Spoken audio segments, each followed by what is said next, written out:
So this is US dollar Japanese yen analysis for Wednesday, the 14th of March. Now, let's just have a look at prices and where prices may likely go. So, previously we had prices come to towards this major support level here at 106.32, from which we did see the buy side momentum taking us up towards this 106.94, where we did previously find resistance.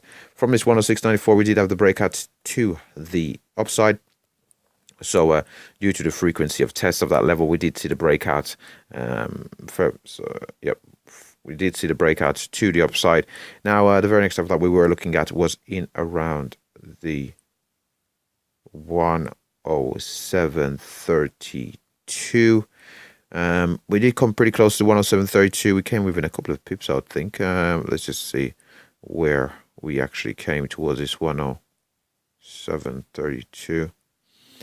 So we traded as high as a 107.29, so we came within 3 pips of the 107.32, from which we did see a sell side momentum return to the market. We didn't find support in around that 106.94.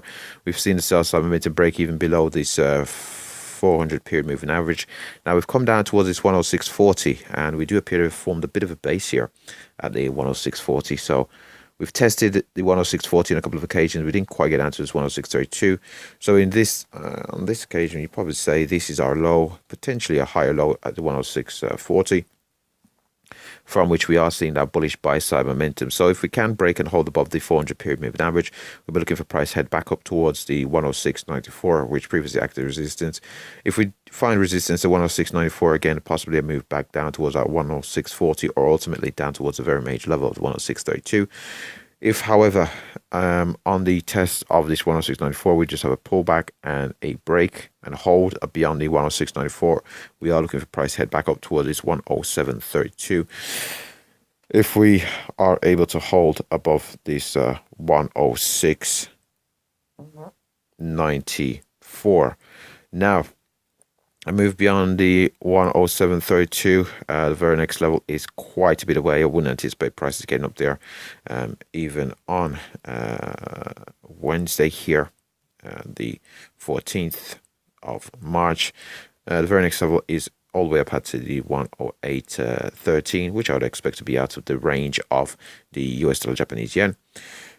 To the downside, however, if we aren't able to continue above this 400 period moving average, or we encounter resistance at the 106.94, and we don't find support at the 106.40 or 106.32, we are looking to see our price direct towards the possibly 200 period moving average, acting as a dynamic level of support.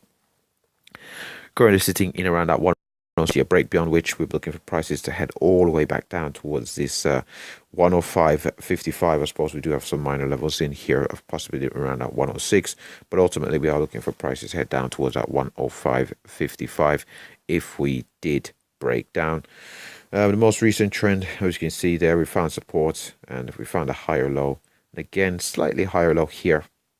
So we'll see if we continue this move to the upside, or whether we'll potentially put in a it would be a head and shoulders now, wouldn't it? So potential head and shoulders here. We've got a head there, shoulder.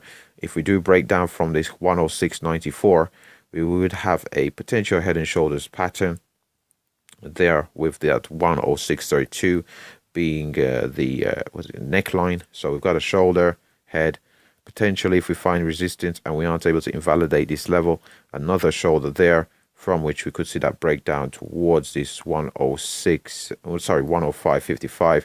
And if we did break, this is a kind of a medium to long term outlook here. And if we did break down beyond the 105.55, we're looking for price head down towards that 104.65. And yeah, with that said, that pretty much wraps up the US dollar Japanese yen analysis. Thanks for watching.